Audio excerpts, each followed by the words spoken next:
మెరుపు కలలు మెరుపు కలలు. అర్థమైంది వసంత, నువ్వు నన్ను అర్థం చేసుకోవట్లేదు. ఇప్పుడు నేను సమిత మేడం అమ్మగారు ముగ్గురం కలిసి పోలీస్ స్టేషన్కి సౌందర్య మేడం దగ్గరికి వెళ్తున్నాము.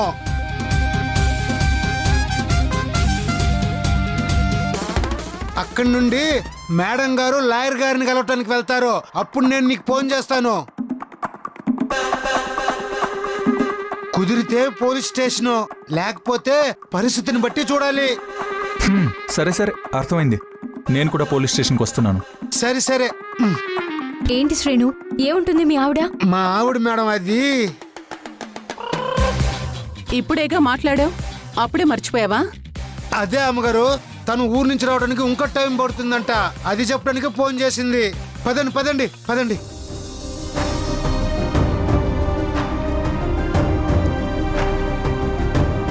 నీ కోడలు పోలీస్ స్టేషన్కి వెళ్తుందంట, నేను కూడా వెళ్ళొస్తాను. జాగ్రత్త వాసు. బాను కంట పడకుండా ఉండటానికి ప్రయత్నం చేయి. అలాగే అమ్మా.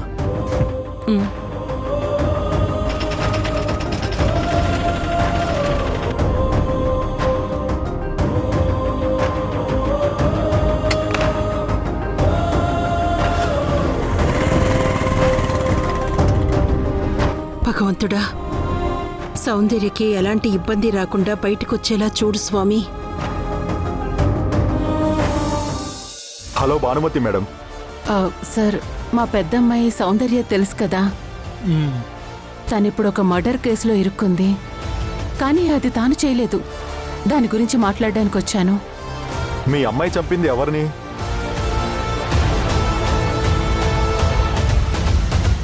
అంటే ఎవరిని చంపిందని అరెస్ట్ చేశారు? ధర్మతేజ. ఓ, ఆ కేసా? డబ్బు కోసం చంపేసింది అన్నారు. తను మీ అమ్మాయేనా? లాయర్ గారు, మా అమ్మాయి ఆ పని చేయలేదు. అందుకోసమే ఇక్కడికొచ్చాం. సారీ మేడం, నేను ఈ కేసును తీసుకోలేను. ఎందుకండి?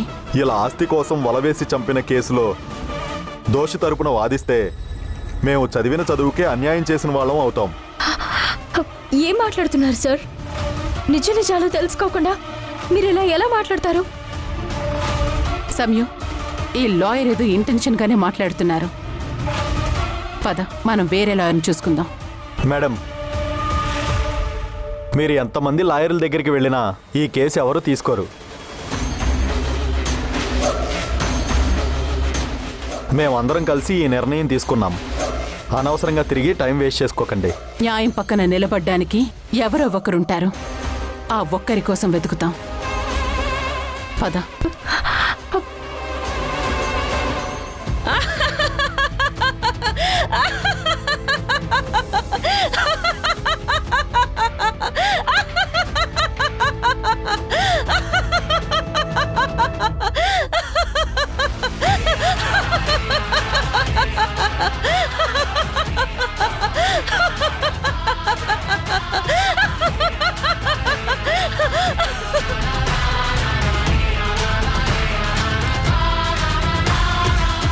నన్ను చూస్తే పిచ్చి పట్టిందేమో అనిపిస్తుంది కదా, కానీ నాకు పిచ్చి పట్టలేదు. ఆ భాను సంయుక్తలకి పిచ్చి పట్టేలా చేస్తున్నాను. సౌందర్య చేసిన మర్డర్ కేస్ ఏ లాయరు ఎందుకు తీసుకోవడం లేదో తెలియక తల్లి కూతుర్లు ఇద్దరు అల్లాడిపోతున్నారు. వాళ్ళకి తెలిసిన వాళ్లే కాదు, సిటీలో ఉన్న ఏ లాయరు హెల్ప్ చేయడు. అలా అందరినీ నా గ్రిప్లో పెట్టుకున్నాను.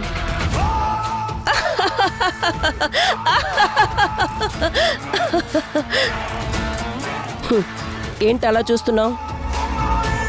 నన్ను చూస్తుంటే భయం వేస్తుందా? భయం వేస్తుందా అంటే, అవును అంటే నేను నీకు దెయ్యంలా కనిపిస్తున్నానా అని చంపినా చంపుద్ది. మిమ్మల్ని చూస్తే నాకెందుకు భయం మేడం?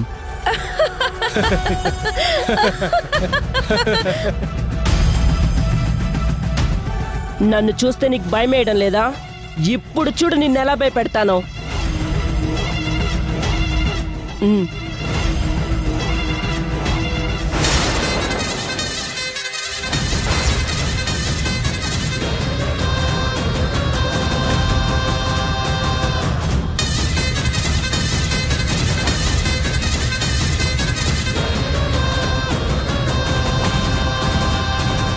ఇందులో నువ్వు ధర్మతేజని చంపిన వీడియో ఉంది.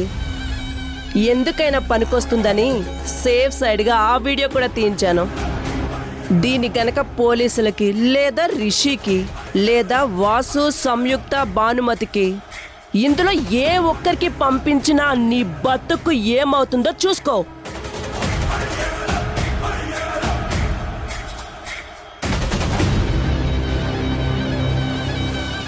మేడం మేడం మేడం వద్దు మేడం, మిమ్మల్ని నమ్ముకొని మీరు చేయమన్నట్టే చేశాను మేడం.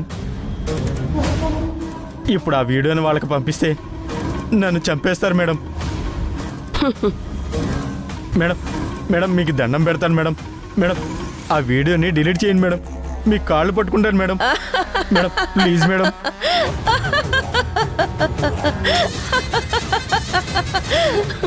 ఇప్పుడు చెప్పు, నన్ను చూస్తే భయమేస్తుందా?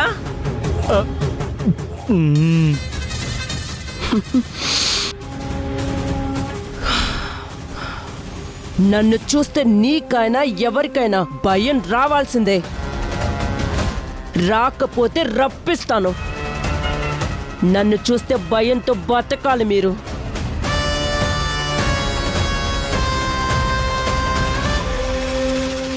భాను, సంయుక్తలు సౌందర్యాన్ని కాపాడుకోవడానికి లాయర్లు దొరకక ఏం చేయాలో తెలియక పిచ్చెక్కిపోతూ భయపడి చస్తున్నారు. వాళ్ళు ఎన్ని ప్రయత్నాలు చేసినా వాళ్ళకి లాయర్ దొరకడు, సౌందర్యకి న్యాయము దొరకదు. భరద్వాజ్ కుటుంబం మీద పగ తీర్చుకోవడానికి ఎంతకైనా తెగిస్తాను, ఏమైనా చేస్తాను, ఎవరినైనా చంపేస్తాను.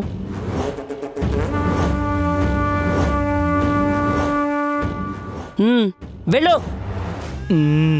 వెళ్ళి అక్కడేం జరుగుతుందో పిన్ టు పిన్ అప్డేట్ ఇవ్వు. అలాగే మేడం.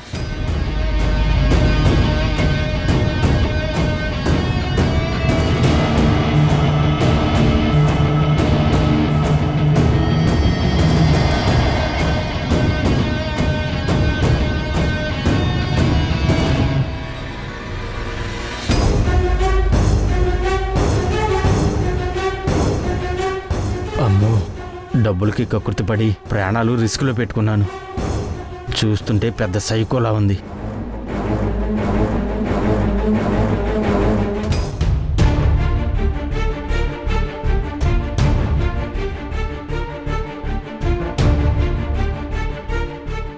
ఈ సిటీలో ఉన్న లాయర్లందరికీ ఏమైంది? సౌందర్య కేసు గురించి చెప్పగానే ఎందుకు ఈ కేసు తీసుకోమంటున్నారు? నాకేం అర్థం కావడం లేదు. మన దగ్గర డబ్బు లేదని అవతల వ్యక్తి డబ్బున్నవాడని భయపడుతున్నారా? లేకపోతే ఎవరైనా వీళ్ళని భయపెడుతున్నారా? పవిత్రమైన న్యాయవాద వృత్తిని చేస్తున్నప్పుడు ఇలాంటి వాటికి భయపడకుండా న్యాయం ఎటువైపు ఉంటే అటువైపు ఉండాలి. కానీ అసలు కేసే తీసుకోమంటే ఎలా?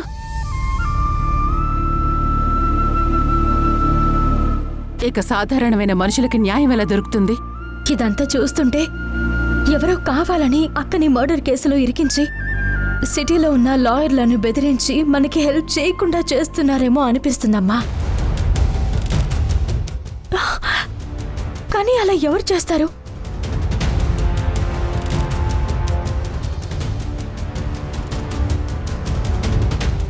రాహుల్, నిత్య, మినిస్టర్ వీళ్ళలో ఎవరైనా చేయిస్తున్నారా? ఎందుకంటే నా కోసం పెళ్లి చేసుకోమని ప్రపోజల్ తీసుకొచ్చింది ధర్మతేజ. అది కూడా రాహుల్ వాళ్ళు అతని కొడుకుని కిడ్నాప్ చేసి బెదిరించారు. ఇప్పుడు మనల్ని దెబ్బతీయడానికి ధర్మతేజని చంపి అక్క మీద ఆ నేరం వేసి మనల్ని దెబ్బతీయాలని చూస్తున్నారా? కానీ ధర్మతేజ మేనేజర్ ఆ రోజు ఇంటికి ఎవరు రాలేదు, సౌందర్యకి చేసిందని చెప్పి వాయిస్ రికార్డింగ్లు చూపిస్తున్నారు. ఒకవేళ ఆవేశంలో అక్క ఏదైనా చేసుంటుందా?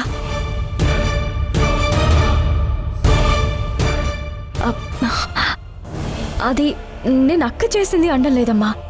ఒకవేళ ఆవేశంలో తోసేటప్పుడు అనుకోకుండా ఏమైనా జరిగి ఉండొచ్చు కదా అంటున్నాను. అనుకోకుండా అలా జరిగినా అది ప్రాణరక్షణ కోసమే అవుతుంది. కానీ అది హత్య అవ్వదు.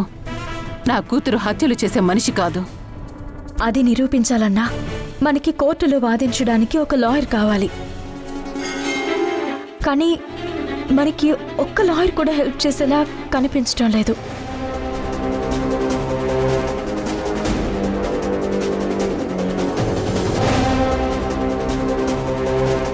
ఒకసారి ఫోన్ ఇవ్వు.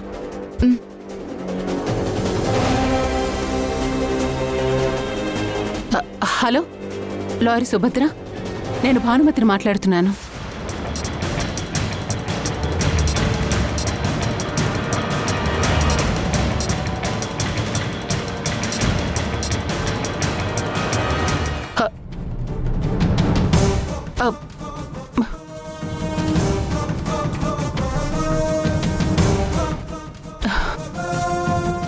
నాకు రాను రాను మనకి లాయర్ దొరుకుతాడన్న నమ్మకం పోతుంది. ఏం చేయాలో అర్థం కావడం లేదు. నాకు తెలిసిన లాయర్ కూడా కాల్ చేశానమ్మా. అదే లాస్ట్ టైం మిమ్మల్ని అక్రమ కేసులో అరెస్ట్ చేసినప్పుడు వచ్చారు కదా. కానీ ఇప్పుడు ఆయన లండన్లో ఉన్నారంట. రావడానికి వారం పడుతుంది అంటున్నారు.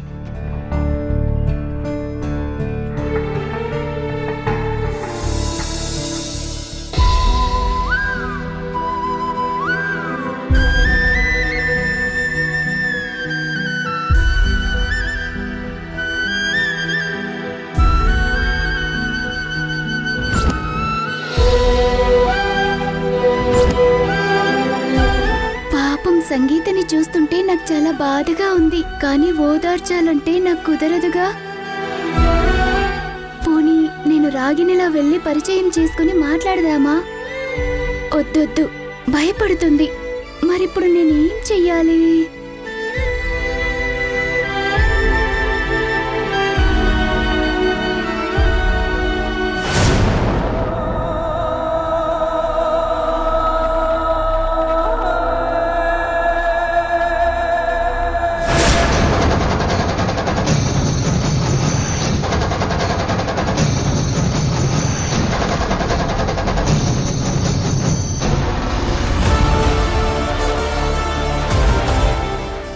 ఏంటి సంగీత, నన్ను చూసి అలా భయపడిపోతున్నావు? నేను నీ చక్రిని, నిన్ను ప్రేమించి పెళ్లి చేసుకున్నా ఆ చక్రిని. నన్ను చూసి భయపడతావేంటి? ఓహో, వీడే నా చక్రి అంటే ఇష్టం వచ్చినట్టు కొట్టి గొంతు పోయేలాగా చేసి ఇప్పుడు ఎవ్వరూ లేని టైం చూసి ఇంటికొచ్చి ప్రేమగా మాట్లాడతాడా? ఏంటి సంగీత, అత్తారింటికి వస్తే అల్లుడికి కనీసం మర్యాద చేయరా?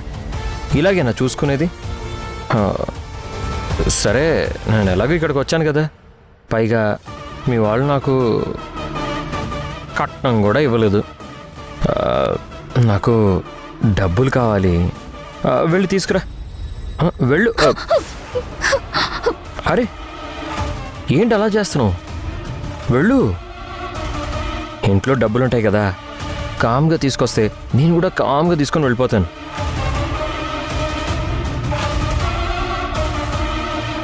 సంగీత ప్లీజ్ వెళ్ళు. ఏంటి, డబ్బులు లేవా? నేను అడుగుతుంది నీ దగ్గర డబ్బులు కాదు. నీ దగ్గర లేవన్న సంగతి నాకు తెలుసు.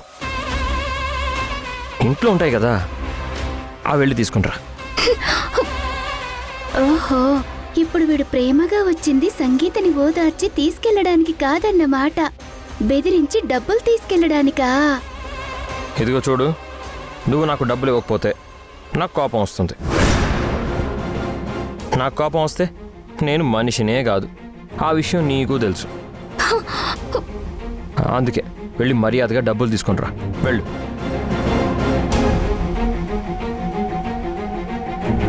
ఏ చెప్తుంటే నీకు అర్థం కావట్లేదా?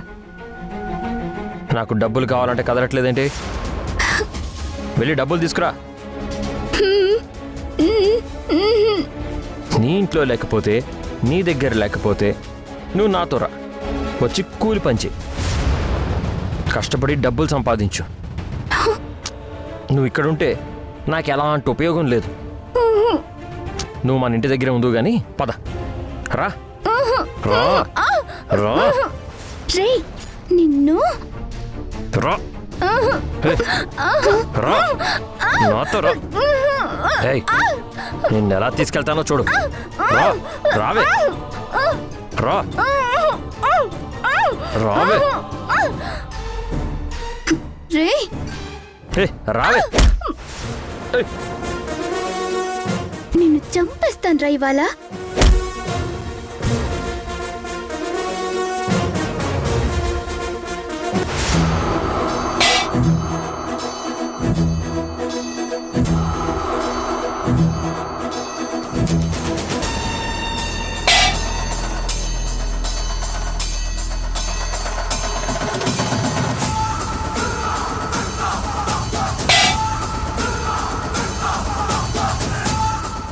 రేయ్, అబ్బా ఏయ్, దమ్ముంటే నా ముందుకు రండి ఆ, ఆ.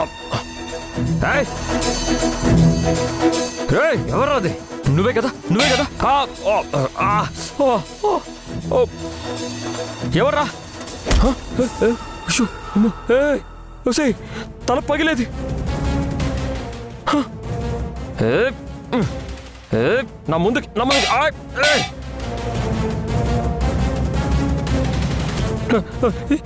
ఎవరది ఎవరు నా ముందుకు రండి రండి ఏయ్, నీ సంగతి చెప్తాను అమ్మో ఇదంతా ఈ టెడ్డే చేస్తుందా?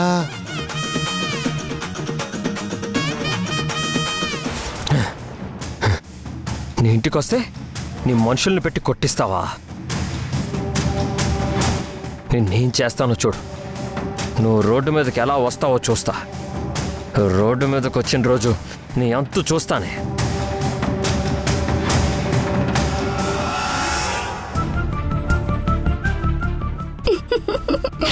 ఇప్పుడు గాని ఇదంతా టెడ్డే చేసిందని చెప్తే సంగీత గారు భయపడతారు. హ, హ, హ. సంగీత మేడం ఏమైంది?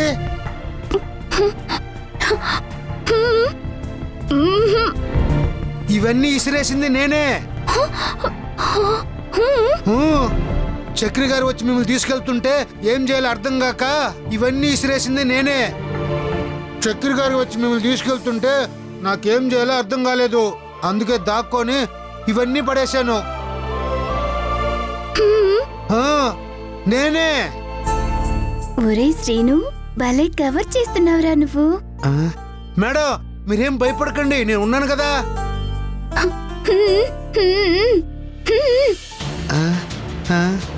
ఏంటి మేడం మీరేం చెప్తున్నారు?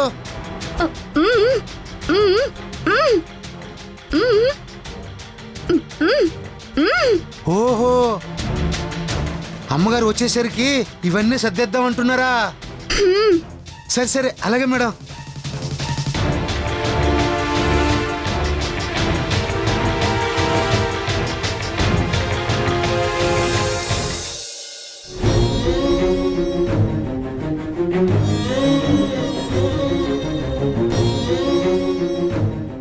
బేబీ,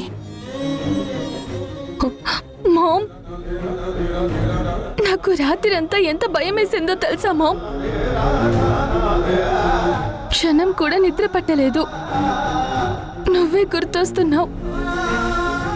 చాలా భయం వేస్తుంది మామ్. అక్క, ఈ ఒక్కరోజు ఓపిగ్గా ఉండు. మేము లాయర్లతో మాట్లాడుతున్నాం.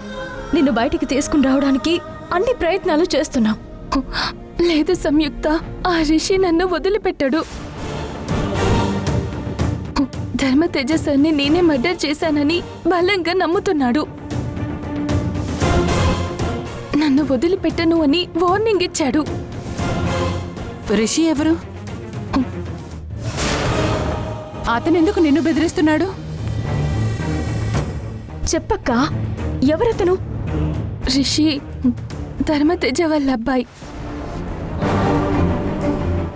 అతను నిన్న మీరు వెళ్ళిపోగానే వచ్చాడు. వచ్చి నా మీద కోపంగా మాట్లాడి మా నాన్నని చంపినందుకు నీకు శిక్ష పడేలా చేస్తానని బెదిరించి వెళ్ళాడు. ఎన్ని రోజులు ఆయనకు కొడుకున్నాడని ఎప్పుడు చెప్పలేదే? నాకు నిన్నే తెలిసింది మామ్. ఈ రిషి సార్ వాళ్ళ అబ్బాయి అని. ఏం కాదక్క, నువ్వేం భయపడకు. నువ్వే తప్పు చేయనప్పుడు ఎవరికీ భయపడాల్సిన అవసరం లేదు. మనం మంచి లాయర్ని పెట్టుకుని నేను బయటికి తీసుకొస్తాను. వాళ్ళ తండ్రి చనిపోయిన బాధలో వచ్చి మాట్లాడుంటాడు. ఆ తప్పు నువ్వు చేయలేదని తెలిస్తే మిగతావన్నీ అవే సర్దుకుంటాయక్క. కానీ నాకెందుకో భయంగా ఉంది. నా జీవితం ఇక మొత్తం జైల్లోనే ఉండాల్సి వస్తుందేమో అని భయం వేస్తుంది. లేదా మీరెలాగోలా బయటికి తీసుకొచ్చినా ఆ రిషి కోపంలో ఏమైనా చేస్తాడేమో అని భయంగా ఉంది మమ్మ. అక్క, అలాంటిదేం జరగదు. నేను అమ్మ లాయర్ని మాట్లాడి ముందు నిన్ను బయటకు తీసుకొచ్చే ఏర్పాట్లు చూస్తాం. రేపు నేను వెళ్ళి ఆ రిషితో మాట్లాడతాను. నువ్వు బయటకు వచ్చాక మన సైడ్ మనం క్లియర్గా అర్థమయ్యేలాగా ఆయనకి చెప్దాం. నువ్వు టెన్షన్ పడకు. ముందు మేము వెళ్ళి లాయర్తో మాట్లాడతాం. అమ్మా పద.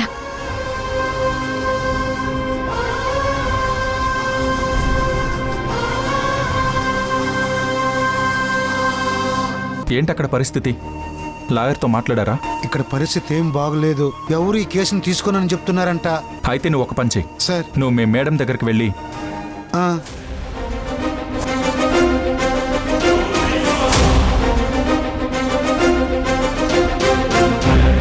కానీ మేడం పక్కన పెద్దమ్మ గారు ఉన్నారు సార్. నువ్వు ఎలా మేనేజ్ చేస్తావో నాకు తెలీదు. నేను చెప్పినట్టు జరిగేలా చూడు. ఆ, ఎక్కడికి? అరే ఎక్కడికని అడుగుతున్నాను కదా. ఆగండి.